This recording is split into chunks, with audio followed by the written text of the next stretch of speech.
नमस्कार दोस्तों, आज हम जिस शख्स की आपकी मुलाकात करवाएंगे वो भीमराव अंबेडकर की जो नई पार्टी अभी बनी है, चंद्रशेखर आज़ाद जी की आज़ाद पार्टी। सर, स्वागत है हमारे चैनल में आपका। सभी साथियों को जय भीम, नमस्कार। जो अभी चंद्रशेखर भाई ने जो पार्टी बनाई है वो 15 बनाम 85 के जो उसको लेके चले, जो बाबा साहेब अंबेडकर जी ने जो मूवमेंट खड़ा किया था, उस मूवमेंट को दोबारा से जीवित करने वाले साहब काशीराम जी ने जो सिद्धांतों के साथ जो पार्टी बनाई थी उसमें ये था कि जो 85% बहुजन है उन सबको एक करना।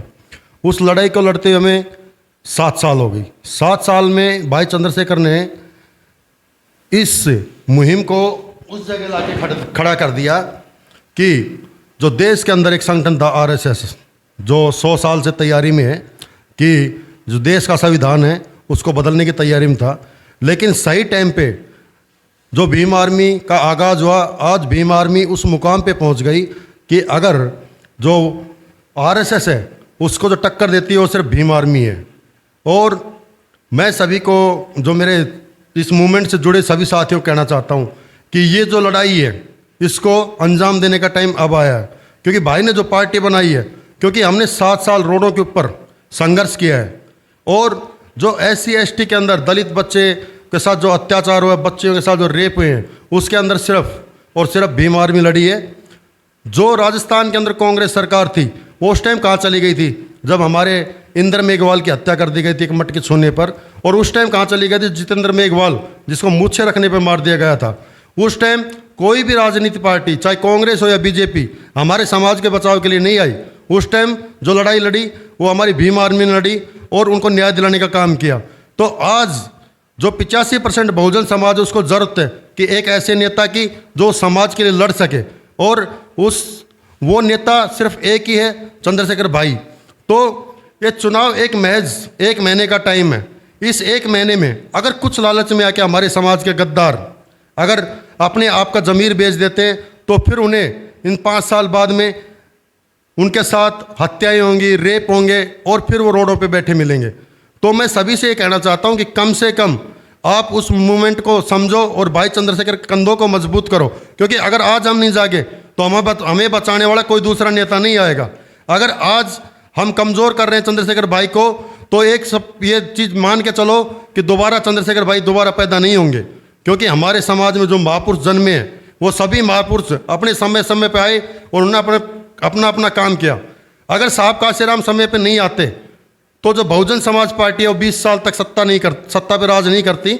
और बहन मायावती ने जो मनुवादियों के साथ जो समझौता किया, उसके बाद आज बसपा की हालत देख लो क्या है। और चंद्रशेखर भाई ने जो पार्टी जो खड़ी की आज़ाद समाज पार्टी, उनका मुख्य उद्देश्य है कि जो हमारा मिशन मूवमेंट है उसके साथ हम कोई समझौता नहीं करेंगे।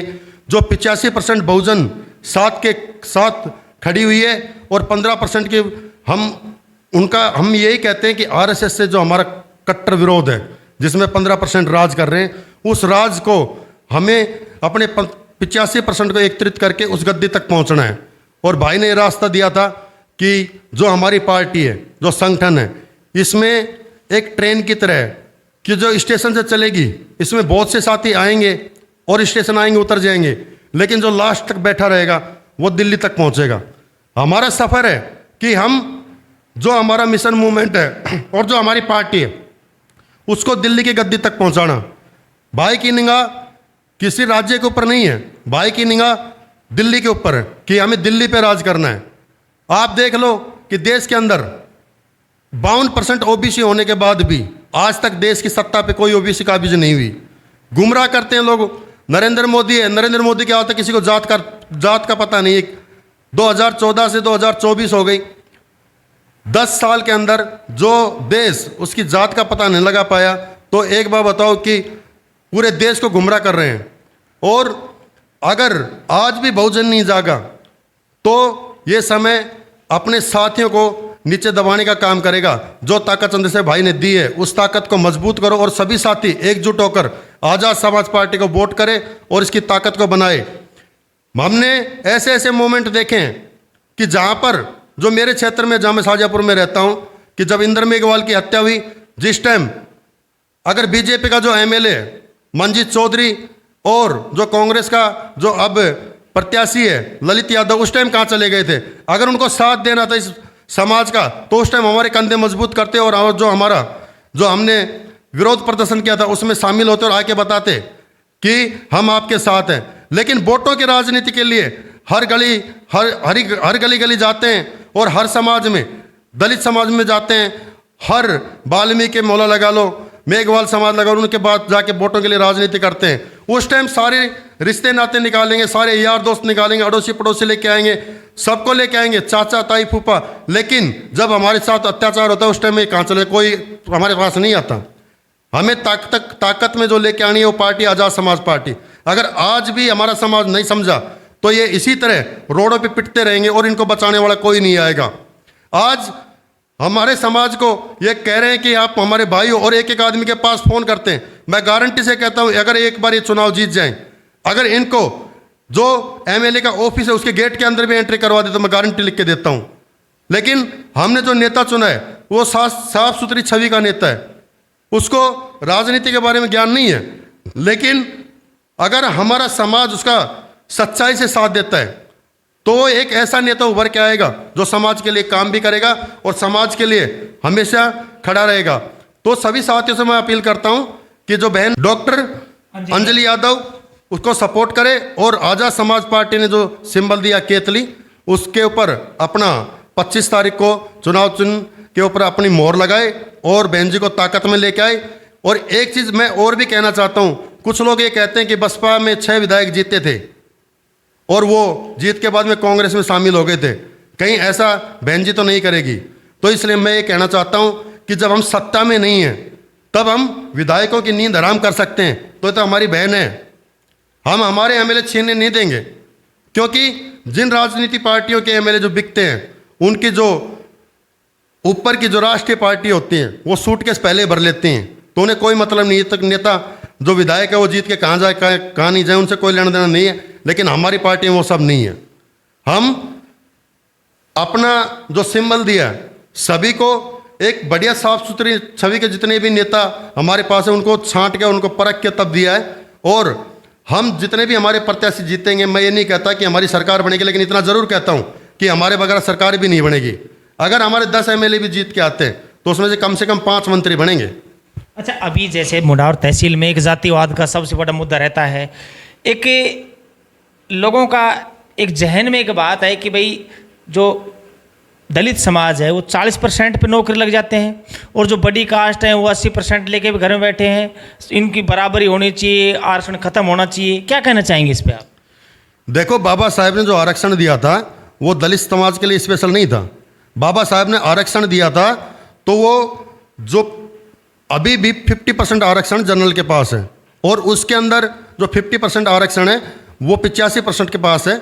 लेकिन उसमें भी जो एससी के लिए जो आरक्षण रिजर्व किया था उसका मेन कारण ये था कि जो एससी समाज था वो दबा कुचला समाज था, उसको ऊपर उठा के और इनके बराबर लाने की उनकी सोच थी कि अब हमारा जो समाज है वो सदियों से पीड़ित था, लेकिन उसको कम से कम एक अवसर तो दिया जाए। अगर आज उनको अवसर दिया गया था, वो अवसर में वो पढ़ लिख के आज इनके बराबर आ गए हैं। इनके पेट में दर्द तो यही है कि ये हमारे बराबर आके कैसे बैठ गए। आज हमारे समाज के लोग पढ़ लिख के जो अफसर बन रहे हैं, अधिकारी बन रहे हैं। बाबा साहेब ने एक चीज़ कही थी कि अगर हमारे समाज को अवसर देना चाहिए, क्योंकि हमारा समाज जिस टाइम आरक्षण मिला था उस टाइम भूमिहीन था। हमारे समाज के पास कोई संसाधन नहीं थे। हमारा समाज उस टाइम उस स्थिति में था कि हमारे समाज को उभरने के लिए कुछ वो चाहिए था। लेकिन आज और एक चीज़ आपको और बताता हूँ कि बाबा साहब ने जो आरक्षण दिया था वो 10 साल के लिए दिया था, परमानेंट नहीं दिया था। लेकिन जो राजनीति पार्टियाँ हैं ये अपने स्वार्थ के लिए कि कहीं इनको नुकसान ना हो जाए वो उस आरक्षण को बढ़ाते आ रहे हैं, वोट बैंक के लिए।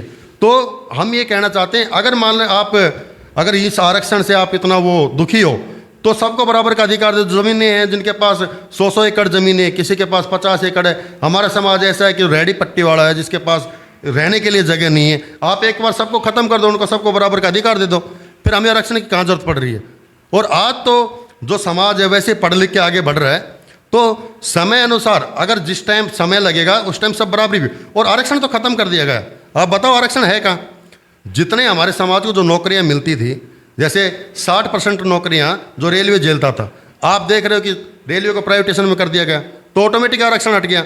जो जितनी भी संस्थाएं जो प्राइवेट में की गई है उनमें आरक्षण अब नहीं है। और एक चीज़ और भी है, अगर लोग बाग ये कह रहे हैं कि भाई जैसे आरक्षण से इनको पीड़ा है, तो हम तो ये कहना चाहते हैं कि आरक्षण आप एक काम करो ना, जातिवाद को ख़त्म ही करो ना, इनको हटा दो। अगर सबको हिंदू मानते तो एक हिंदू का टैक्स दे दो, एक ही तो बिल पारित करना है। नरेंद्र मोदी की एक चीज़ कहनी है, उनके आदेश तो सब चलते हैं कि भाई देश के अंदर जातिवाद खत्म है, सभी हिंदू भाई हैं। जैसे मुसलमान को मुसलमान बोलते हैं सबको हिंदू बोलो। देखो जातिवाद का मसला आज भी हमारे गांव में देखने को मिलेगा आपको कि जो छोटी शेड्यूल कास्ट है उसके टेंट अलग लगते हैं, कोई भी बड़ी कास्ट वाला अपने में साथ बैठा के उसको नहीं जिमाता, नहीं खाना खिलाता। ये सबसे बड़ा मुद्दा बना हुआ है। अगर हम जहाँ तक आरक्षण को देखते हैं, सर ऐसा क्यों है? जैसे इतना ये हम छोटी और बड़ी कास्ट ये क्यों देखते हैं? मैंने मेरे कार्यकाल में इतना किया है कि मैंने मेरे कार्यकाल में 21 दलित समाज के दूल्हों की निकासी निकलवाई, जो बहन बेटियां उनकी बारोटी और बहुत से ऐसे आंदोलन किए हैं जहाँ पे दलित बच्चियों के साथ रेप होते हैं और जहाँ भी किसी के साथ अत्याचार होता है। अभी हाल ही में आपने देखा होगा कि पावटा के अंदर एक जो होनहार बच्चा था, जो अयोध्या के अंदर बहुत अच्छी उसमें हो रहा था, लेकिन वो एक जातिवादी मानसिकता जो टीचर था उससे कुछ सवाल क्वेश्चन करने लगा तो उसकी नज़र में चिढ़ गया और उसको फांसी की लटका के और उसकी हत्या कर दी गई। उसके ऊपर भी हम 3 दिन तक धरने पे बैठे हुए थे, पावटा जो थाना है उसको घेर के बैठे हुए थे। तो हमारे समाज को तो आज भी अगर हमें कुछ चाहिए तो उस लड़के लेना पड़ रहा है। अगर 2 अप्रैल को 2018 में अगर चंद्रशेखर भाई ने भारत बंद का आह्वान नहीं किया होता तो आरक्षण खत्म हो जाता। अगर आज भी समाज की ये स्थिति है, जो हमारे समाज में SC ST जो आरक्षण है उसको अगर हटा दिया जाए तो समाज की आज भी बहुत बुरी हाल हो जाए। मैं मेरे समाज से कहना चाहता हूँ कि आप समाज में ऐसे बहुत से नौजवान हैं जो अपने आप को पढ़ लिख के अच्छी नौकरियों में जाके और एक अभी मजदूर वर्ग में देखा जाए तो ST और SC के आपको ज़्यादा मिलेंगे। कहीं भी गांव में खेती करते हैं तो हम ST SC के लोगों को लेके आते हैं। इस तरीके से अगर ये सब बराबर हो जाएगा, ज़मीन बराबर हो जाएंगी तो शायद हम लेवल पे आ जाएंगे। वही तो चाहिए, अवसर ही तो चाहिए। आरक्षण भी तो अवसर के लिए, बाबा साहब ने 10 साल के लिए आरक्षण क्यों दिया? अवसर के लिए कि मेरे लोग कमज़ोर नहीं हैं, उनको अवसर तो मिले। और आरक्षण बाबा साहब ने नहीं दिया। मैं आपको ये भी और भी चीज़ बताता हूँ। आरक्षण जो चला था वो साहू जी महाराज के टाइम से चला हुआ था। जो साहू जी महाराज खुद एक राजा थे, उस टाइम उसके ऊपर भी अत्याचार हुए थे। वो OBC कास्ट से थे, जब उसके ऊपर अत्याचार हुए थे साहू जी महाराज ने कहा जब मैं राजा होते मेरे साथ ये हाल तो मेरी प्रजा का क्या हाल होगा। तब बाबा साहब ने आरक्षण लागू किया था, वो साहू जी महाराज ने, और 50-50 किया था। और उसने ये कहा था कि जो दलित जो दबा कुचला जो ये है समाज है, इसको अवसर पैदा करो। बाबा साहब ने उसको जामा पहनाया, उसको प्रारूप दिया है, संविधान में जगह दी है। तो बाबा साहब ने तो आरक्षण सबके लिए दिया है। ऐसी बात नहीं कि एक कास्ट को, और हर कास्ट को कुछ न कुछ दिया है। अगर बाबा साहब ने संविधान में नहीं लिखा होता बहन बेटियों को बराबरी का अधिकार, तो आज कोई भी समाज की बहन बेटी हमारे बराबर चल सकती थी। हमारी बहन बेटियों को घर से बाहर तक निकलने की इजाज़त नहीं थी। अगर बाबा साहब संविधान में नहीं लिखते तो आज हमारी बहन बेटियाँ कलेक्टर SP DSP बन के बैठती। जो पायलट बन रही हैं वो बाबा साहब का संविधान की वजह से। तो ये चीज़ें बाबा साहब ने, लोगों की थिंकिंग है कि बाबा साहब ने जो संविधान लिखा एक विशेष जाति के लिए लिखा, ऐसा नहीं है। बाबा साहब सबके लिए बराबर करके गए। आप एक चीज़ बताओ, अगर ऐसे समाज के आरक्षण से इनको इतनी चिढ़ है, आपको पीछे आपको पता है कि 10% आरक्षण ब्राह्मण समाज को दे दिया गया और किसी को कानो कान खबर भी नहीं है, ना कोई विरोध है। अपना गुज्जर समाज है, उसने अपना खुद का नुकसान किया, अपना दूध ढोया बखेरा रोडों पे, रेल की पटरियों पे बैठे, लाठियाँ खाई, और उसमें 73 गुज्जर भाई शहीद भी हुए। लेकिन उनको मिला क्या? 2% आरक्षण। और ब्राह्मण समाज एक दिन भी कहीं रोड पे नहीं गया, कोई विरोध नहीं किया, कहीं जाके कुछ नहीं किया, लेकिन चुपचाप सरकार ने उसको 10% आरक्षण दे दिया। ऐसा क्यों भाई? अगर आप सबको बराबर करना चाहते हैं, सबको बराबर दो। और मैं तो ये भी नहीं मानता आज की तारीख में कि दलित समाज ही वो है। मेरी नज़र में तो कोई भी समाज हो, जिस समाज में जो गरीबी रेखा से नीचे है, उन सबको बराबर करना चाहिए, चाहे किसी भी कास्ट से हो, चाहे OBC में हो, चाहे जर्नल में हो। अगर अवसर किसको देने चाहिए? जो दबा हुआ है।